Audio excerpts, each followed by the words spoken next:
이번에 CES 2024에 대한 얘기를 좀 하려고 하는데요. 자, CES는 컨슈머 일렉트로닉스 쇼라고 하는데, 요건 전시회 뭐 이런 거죠. 자, 여기에 개인적으로 이런 전시회 참관 기회가 있으셨는지 한번 여쭤보도록 해볼까요? 어떻게 홍프로님 이런 거 한번 참석해 보신 적이 있습니까? 학부 대학원 때는 매년 국내 한국전자전이라고 있었죠. 대학 그래서 전자전. 카탈로그 엄청 했었죠. 근데 학교 나가면서부터는 우리 게임쇼 이런 거 다닌 거 외에 한국전자전을 쫓아다니지는 않았던 것 같아요. 저는 거기 산업대전을 몇 번. 근데 이제 그걸 뭐 매년 가지는 않았지만 몇 년에 한 번씩 가면 어떤 분야가 발전하고 있구나. 그리고 중심을 두고 있는 분야가 뭐냐. 몇 년 전에 가봤을 때는 가상현실 이쪽이 굉장히 많이 제품들이 나오더라고요. 그래서 이쪽 방향으로 흘러가겠고 결국 이게 이제 결국은 좀 AI 쪽으로 연결되는 것 같아요. 잠깐 네. 그 CES가 언제 시작됐냐 물어보셨잖아요. 네. 1967년에 시작이 됐고 8년부터 라스베가스에서 열리기 시작했다가 여름에 라스베가스, 그다음에 겨울에 시카고 이렇게 하다가 95년부터 매년 1월에 라스베가스로 지금까지 계속되고 있네요. 그러니까 1월 달부터 시작한 건 한 95년부터 시작됐다고 하니까 지금 24년이니까 한 30년 정도 된 거네요. 자, 그런데 이 CES가 우스갯소리로 지금 혹시 그 킨텍스 아니냐 뭐 이런 얘기 나올 정도로 한국 사람들이 지금 많이 가서 바글바글 대고 있답니다. 그래요? 네. 근데 이 CES가 보면 지금 가전 중심으로 하다가 중간에 또 모바일 중심, 그리고 얼마 전까지는 자동차 중심 뭐 이렇게 나오다가 최근에는 AI와 로보틱스가 중심이 되고 있는데 이런 추세에 대해서는 어떻게 생각하시는지 한번 좀 여쭤볼까요? 당연한 흐름이라고 생각이 드는 게 이제 자동차도 전자가 돼버린 시대고요. 가전과 뭐 IT 또는 뭐 인공지능 구분할 수 없는 시대가 되지 않았나. 그렇죠. 심지어는 뭐 대기업들 뭐 우리나라 삼성을 비롯해서 모든 제품에 인공지능을 탑재하겠다라고 간다면 굳이 가전이다, 자동차다, 로봇이다 또는 인공지능이다 구분할 필요 없이 그냥 다 하나다 라고 생각이 들어요. 특히 저는 컴퓨터를 전공을 하면서 그 당시에도 이미 80년대 초반이죠. 하드웨어 소프트웨어조차도 우리는 구분을 안 하는 걸로 배웠어요.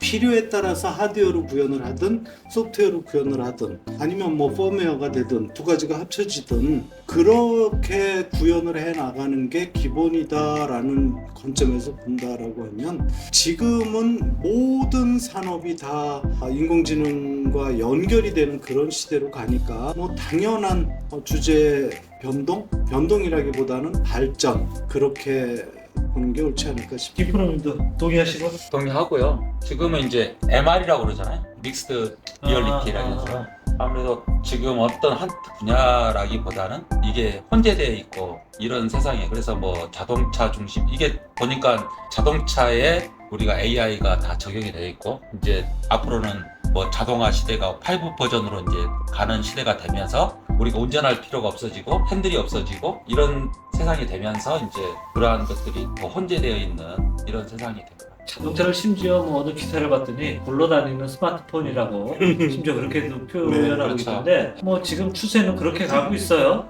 예. 자, 그런데 역시 CES라고 하는 거는 가전 전시회거든요. 역시 TV 제가 볼 때는 뭐 빼먹으면 안 되는 게 역시 가전에서 제일 중요한 건 TV 같은데 예, 디스플레이, TV나 모니터. 요번에 또 모니터라고 특별히 얘기해야 되는 건 삼성은 TV보다 모니터, 그러니까 스마트 모니터라고 그럴까요? 그쪽에 대한 제품들이 나와 있는 것 같은데 역시 우리 한국 기업 LG와 삼성이 주도하고 있는 것 같습니다.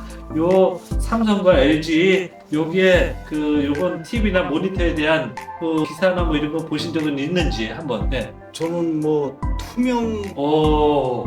LED TV 정말 이게 얼마 전에만 해도 가능성 정도로 이야기했던 것들이 완전히 현실이 돼버렸잖아요. 이거 완전히 다른 차원으로 텔레비전이 진화되겠다. 뭐 아직은 비용의 문제 때문에 뭐 빌딩의 유리창에 달기는 쉽지는 않겠지만 뭐 비용이야 앞으로 내려갈 거고 그러면 자동차 유리가 LED 모니터로 바뀔 수도 있고요. 유리창이 바뀔 수도 있고 심지어는 뭐 집의 인테리어가 바뀐다라고 하니까 이것도 어마어마한 일이 될 것 같아요. 전 이거 굉장한 큰 혁신이 될 것 같아요. 투명 LED 지금. 네. 김프로님 어떻게 보셨어요? 아까도 이 투명 LED에 대한 얘기가 참 감명 깊게 많이 해주셨는데 어떻게 생각하십니까? 저는 이제 뭐 여러 가지 자료들이 나오잖아요. 지금 이제 라스베가스에 가 있는 사람들이 유튜브도 올리고 가접적인 것밖에 못 봤는데, 물론 이제 기술적인 한계가 있어서 아직은 아직 퍼펙트하게 구현은 안 됐지만 우리나라 LG하고 삼성에서 많은 제품을 냈더라고요. 우리나라 코너가 굉장히 인기리에 하고 있는 모습을 봤는데, 세상이 많이 바뀌겠다. 그래서 이제 구체적으로 이제 어플리케이션까지 다 나와 있더라고요. 예를 들어서 뭐 제과점에서 디스플레이를 한다면 다 이제 빵 같은 거, 과자 같은 게 이제 다 이제 모니터로 다 보이게 되고, 그 옆에다가 텍스트로 해서 거기 가격까지, 그 다음에 이제 빵의 종류까지 다 이름까지 네이밍하는 것까지 다 봤거든요. 그래서 어플리케이션은 뭐 그러니까 이게 지금 TV가 바뀌는 게 아니고요. 우리 삶의 전반적인 게 지금 바뀌는 굉장히 큰 혁신적인 제품이 지금 나온 거고, 기사 보니까 LG 투명 LED가 뭐 혁신사인가 뭐를 네. 받았어요. 그래서 정말 엄청난 파급 효과가 있겠다. LG 주식 사야 되는지 모르겠어요. 그래서 그리고 삼성에서는 뭐 스마트 모니터인가 뭐 이 AI 모니터 뭐 이런 쪽으로 제품 내놨는데 혹시 투명 LED에 묻혔나요? 그 인앤아웃 뭐였죠?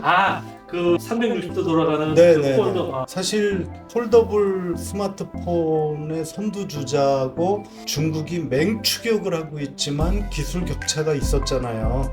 요번에 완전하게 좀 기술 격차를 더 벌리지 않았나 그런 생각이 들었습니다. 대단한 일이죠. 그게 어떻게 안으로도 접히는데 밖으로도 또 접혀? 정말 잘했다 생각이 들어요. LG 삼성은 정말 국내 기업이지만 우리만 대접 안 해주지 세계적인 기업들이거든요, 그렇죠?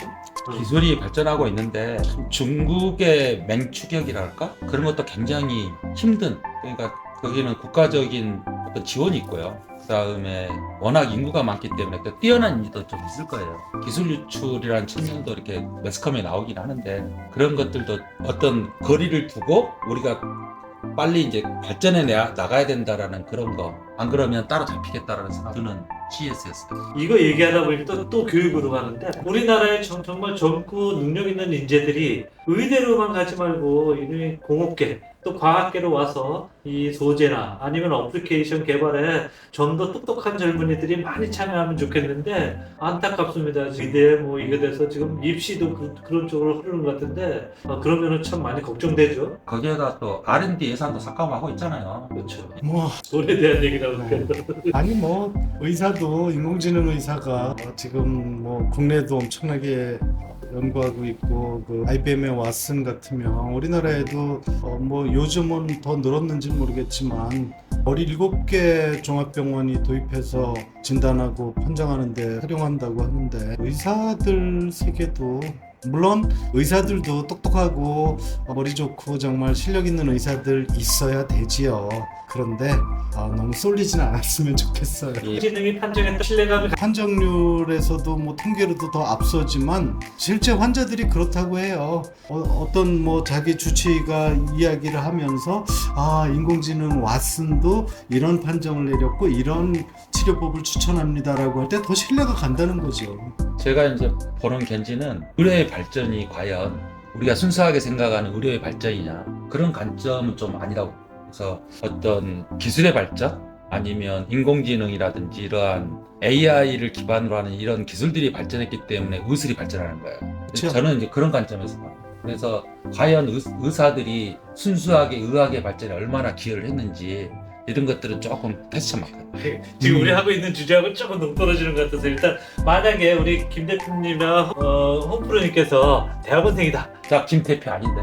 김프로 혹시 그러면 CS 2024에 출품할 수 있는 이런 연구 이런 것도 다시 젊은 시절로 돌아간다면 해보고 싶으신가요? 하고 싶어요. 그러니까 제가 한참 공부를 하던 시절에도 물론 그런 기회나 그런 일들이 없진 않았겠지만 지금은 기회가 너무나 많다라고 생각이 들어요. 그러니까 방금 우리 김프로님 이야기지만 동의해요. 의학의 발달에는 상당한 수준 의학 장비, 의공학 이런 것이 기여한 바 크거든요.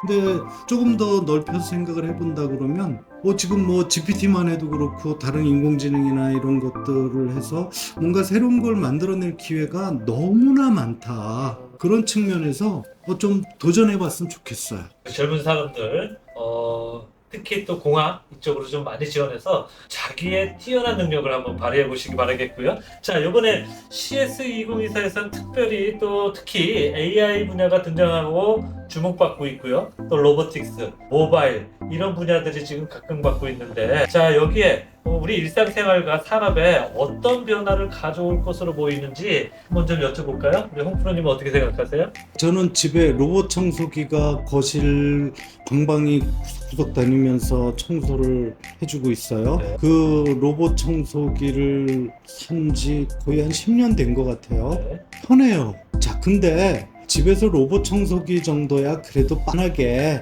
뭐 우리 예전에 마이크로 마우스나 마이크로 로봇 만들던 시절 생각해보면 저거야 사실 별거 아니지 라고 생각이 들어요. 근데 요즘은 식당을 가면 강철 이모가 음식 서빙을 해요. 그리고 주방을 들여다보면 로봇이 조리를 해요. 튀김을 하고 있고. 맛이 없을 것 같지 않아요? 맛이 레시피가 정확하게 얘는 틀리지 않고 매번 똑같은 맛을 낼 수 아니 있고. 어제하고 맛이 조금씩 달라야 맨날 똑같으면 그게 이 기계지 그게 사람. 그러니까 우리가 자, 살아가는 그런데다가- 세상이 그렇죠. 그런데다가 뭐 로봇이라고까지는 표현하기 어렵지만 식당에 가면 요즘 다 키오스크 주문을 하잖아요. 맞습니다. 어렵죠. 어르신- 키오스크 그- 너무 싫어해요. 주문하는 거 참 어려워하는데, 자, 키오스크 주문을 해서 홀에 뭐 주문받는 직원도 없어요. 그 다음에 로봇이 서빙을 하니까 홀 서빙하는 아줌마 없어졌어요. 주방에는 로봇이 조리를 해요. 자, 근데 이게 우리가 그냥 한 단면 정도로만 볼 것이 아니라 어마어마하게 늘어날 거다. 가정용 로봇, 뭐 집사 로봇 이런 거를 포함해서 집에서도 뭐 빨래 개주고 이런 로봇도 등장하기 시작하고요. 근데 더 놀라운 사실은요. 제가 읽었던 얼마 전 기사에서 보면 식당에 서빙 로봇 또는 조리 로봇을 뭐 몇 천만 원씩 들여서 구매를 하는 사장님들 계셨어요. 그래도 1년, 2년이면 뭐 아르바이트 인건비 뽑는다 해서 투자를 했었는데 요즘은요 불과 월 임대료 뭐 30만 원 요 정도에 쓸 수 있다는 거예요. 그렇죠. 이건 세상이 진짜 달라질 거다 생각이 들어요. CES에서 나오는 이런 제품들이 우리 생활에 파급을 영향을 미칠 게 너무 자명하니까 무섭다 이거죠.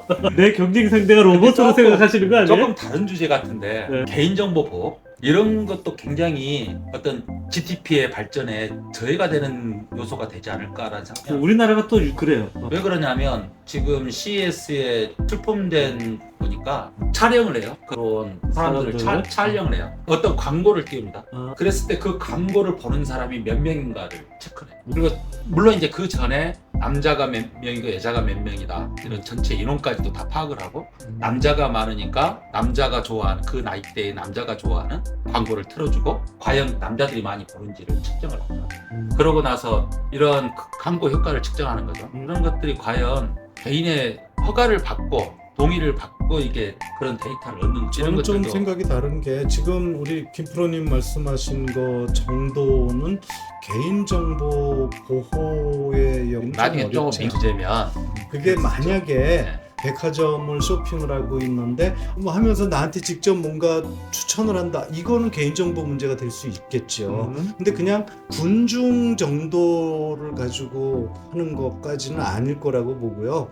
자, 우리 중국이 여기에서 한 가지만 더 좀 이야기하고 싶은 거는 중국의 인공지능이 거의 미국을 추격할 만큼 빠르게 발전하고 있는 근본적인 이유가 개인정보 보호가 안 되기 때문이라거든요. 14억 인구에 대한 데이터를 가지고 얼마든지 뭐든지 할 수 있으니까 그런 측면에서 본다 그러면 그래도 물론 개인정보는 보호가 돼야 되겠지. 여기서 인공지능이라기보다는 얼굴 인식이겠죠, 얼굴 인식. 뭐 네. 인식도 결국 인공지능의 인공지능이죠. 분야니까. 뭐 하여튼 알겠습니다. 그러면 특히 아까 우리가 얘기하다가 뭐 구체적인 제품이 나왔어요. 이 부분에 대해서 아까 얘기해 주신 내용 좀 하나씩 좀 여쭤보면 우리 김프로님께는 LG전자의 투명 OLED TV, LG 시그니처 OLED T라고 제품명이던데. 자, 요거 제품에 대해서 우리 김프로님께서 아까 많은 얘기를 해주셨는데 뭐 어떤 얘기를 더 해주시고 싶은가요? 많은 얘기 했다고요? 개인적으로. 아, LG가 이 정도까지 컸나? 그래서 원래 LG 사람 들으면 원래 컸다 아이가 이렇게. 대단하다. 인간은 점프를 했다. 점프. 옛날에 비해서. LG가요 기술은 정말 괜찮아요. 마케팅을 좀 지금 마케팅도 잘해. 옛날에 그 LG의 걸로 옛날 사장님이 있었습니다. 이현조 사장님이라고. 그때 당시에 썼던 용어가 리프로그, 개구리가 펄쩍 뜨듯이 도약하자 해서 리프로그라고 하는 게 지금 아마 제가 맞췄네요. 네네 그런 용어가 몰랐는데. 있었습니다. 근데 그 옛날에는 공면을 굉장히 중요시하는 그래서 모니터 네, 이런 것들을 가지고 입체감을 형성했다고 하면은 지금도 그래요. 네. 근데 지금은 굳이 그렇게 구현을 안 하고 평면에다가 평면을 보는데 봤을 때 입체감을 느끼는 거죠. 그런 것들이 공면 되게 중요한데 다음에 얘기할 건데. 아 그래요? 근데 아니 그런 방법도 있고 마치 수족관에 온 것처럼 이렇게 공면을 만들어 가지고 이렇게 보는 방법도 없어요. 나 때문에. 예. 그런데 이제 평면에다가 그 사람들이 보기에 3차원으로 보이게 하더라고요. 그런 것들이 좀 인상에 남았어요. 그쵸. 저거 무안경 3D. 그러니까 제가 볼 때 이 애플이 전략을 바꿔. 저는 이 얘기 나올지 모르겠으나 애플의 비전 프로 이게 과연 성공할까? 저는요 개인적으로 얼굴에다 뭐 뒤집어 쓰는 거 정말 싫어하거든요. 그건 500 기능이 뛰어나도 저는 잘 안 쓸 것 같아요. 그것이 이제 가상현실하고 증강현실을 결합해 놓은 거야. 그러니까 LG의 투명 LED가 그 비전 프로의 다른 형태로 좀 뭐가 나와야 되지 않나 하는 개인적인 생각을 하는데 일단 그건 그렇고요. 자, 일단은 알겠습니다. 뭐 엄청난 제품이다라고 지금 평가해 주신 것 같고요. LG 시그니처 OLED TV에 대해서는 아까 우리 홍프로님께서도 그 삼성의 인앤아웃 플립 같은 경우 그 칭찬을 해주셨는데 자, 이런 것들은 기존 스마트폰과 확실히 차별점 갖고 마케팅 잘 될까요? 스마트폰으로 어떻게 나올지보다 저는 이게 노트북이나 아니면 조금 더 큰 태블릿에서 이런 형태가 나온다라고 하면 가령 스마트폰만하게 접는 태블릿 펼치니까 근데 그게 안으로도 되고 밖으로도 되고 이거 좀 다른 진짜 뭔가 되지 않을까 이런 생각을 좀 했어요. 개인적인 좀 궁금증인데요. 그 인앤아웃하고 롤러블하고 디스플레이를 하는 종류에서 두 가지를 비교해 봤을 때 어느 쪽이 더 성장 가능성이 있다고 생각하시는지? 저는 LG가 롤러블 스마트폰을 개발을 해놓고 결국 스마트폰 사업을 접은 데에 답이 있지 않나 생각을 해요. 지금 LG가 스마트폰만 없고 다 있다라는 개념이죠, 그죠? 지금 보니까 CES 보니까 왜 그걸 접었을까? 근데 그 기술이 투명 TV에 적용이 됐더라고요, LG께. 그래서 롤러블 개념이 해서 우리가 투명하게도 볼 수 있지만 불투명하게도 보이거든요, 그 모니터가. 그걸 이제 롤러블 형식이 이렇게 가운데 쭉 흑막이 올라와요. 그러면 이제 상대편이 가려지니까 일반 모니터처럼 보이고 그게 내려가면은 반대편이 보이는 투명 모니터로 바뀌는 거거든요. 그게 이제 그 기술을 거기에다 비슷하게 적용하지 않았나 개념을. 일단 뭐 개인적인 생각으로 또 LG가 아니라 그러면 또 곤란하니까 자 일단 알겠습니다. 자 그러면 기타 여러 가지 이번 CES에서 그것뿐만 아니라 여러 가지 기술들이 많이 나왔거든요. 이모저모가 있는데 혹시 뭐 소개할 만한 게 있을까요? 우리 아까 김프로님께서 얘기하셨던 것 가운데는 뭐 생활 속의 로봇? 뭐 그런 얘기 해주셨던 것 같은데. 예, 집사 로봇. 집사 로봇. 참 귀여운 녀석이던데요. 이게 한대 좋을 것 같아요. 아니 그래서 처음 듣는 분은 잘 모를 테니까 좀 구체적으로 설명을 좀. 이제 사람의 이제 모션을 주위의 상황들. 로봇이 있는데 걔가 다 상황을 감시를 하고 우리는 어떤 거기 AI의 개념이면 어떤 기기에다가 이제 질문하거나 그렇게 해야 되잖아요. 근데 그걸 사람에게 궁금한 것을 질문을 로봇 집사에게 얘기하면 걔가 다 처리하는 거죠. 그 다음에 이제 예를 들어서 뭐 불이 났다거나 집안에 그러면 모션 감지를 하는 거죠. 그 다음에 뭐 유리창이 깨졌다거나 아니면 고양이가 화분을 넘어뜨렸다거나 이런 것들을 다 관찰을 하게 되면 예를 들어서 청소기를 동작을 시켜서 그것들을 다 치우게 하는 우리 일상 좀 좋겠다라는 생각이 들어요. 그리고 이제 자동차에 적용한 거. LG에서 자동차를 만들어? LG에서 어디? 자동차 마놈인가? 네. LG가 자동차에 자율주행 파일을 더 지금 핸들 없애고 하나 LG가 할 것 같습니까? 안 할 것 같습니까? 그것이요. 그런 개념이야. 뭐냐면 자동차를 만들겠다가 아니라 그걸 된다는 가정 아래 LG의 가전을 어떻게 배치할 건가. 저는 이런 궁극적으로 개념인 LG도 거죠. 나중에 전기차 쪽으로 가지 않을까요? 다 만들 수 있는데 왜 안 가겠어요? 롤러블도 접었는데 그걸 하다가 접으라고. 아니 근데 어. 자동차가 이제 전통적인 예전 기계 중심의 자동차에서 진짜 전자로 바뀌게 되는 한 지금 뭐 전 세계적으로 보면 전기 자동차 만드는 회사들이 정말 많거든요.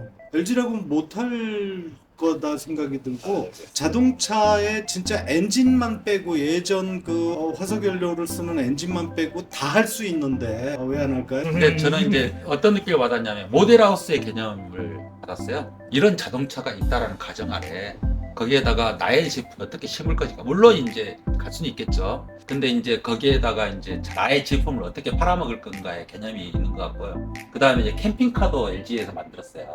그러면 거기에 있는 각종 제품들, 뭐 클리너, 에어 클리너부터 해가지고 이런 것들을 어떻게 배치할 건가 이런 것들을 많이 고민을 했더라고요. 무선한 얘기라서. 자, 우리 홍프로님께서도 이번 CS2024 이모저모에 대해서 한번 얘기해 주시죠. 저는 우리나라가 당장 도입했으면 좋겠다라고 오. 생각이 든 게 그러니까? 하나 있었는데요. 뭐지? 블록체인 투표 시스템. 아, 그러니까 그런 게 있어요? 암호 체계, 뭐 블록체인은 있었죠. 암호 체계잖아요. 그렇죠. 누가 사람이 뭔가라거나 뭐 할 수 그럼 없는. 투표장에 안 가도 된다. 근데 투표를 그렇게 하자. 온라인도 되고요, 오프라인도 되고 다 되도록 만들었더라고요. 스타트업인데 우리나라 회사에. 야, 박수. 야, 우리나라 여행 가서 우리 투표하는 스타트업에서 이걸 만들었어요. 네. 음. 네.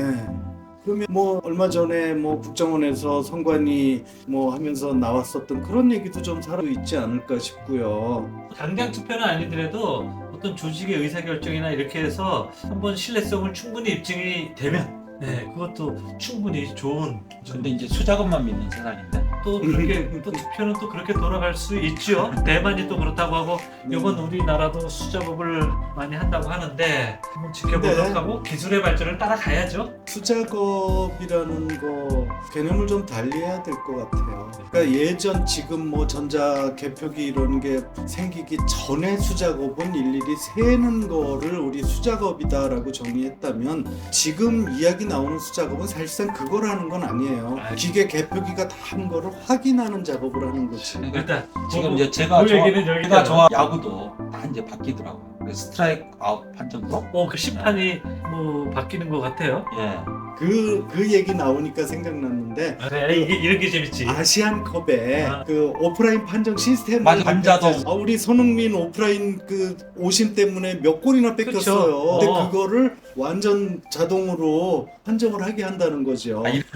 무슨 아주 심혈을 기울여. 유리할지 불리할지 지금부터는. 자, CS 2024다 보니까 아시안 게임 정지하게 됐는데 우승할 것 같습니다. 자, 일단 고생하셨고요. CS에 대한 얘기는 이것으로 모두 마치도록 하겠습니다. 다음 기회에 또 말씀드릴게요. 감사합니다.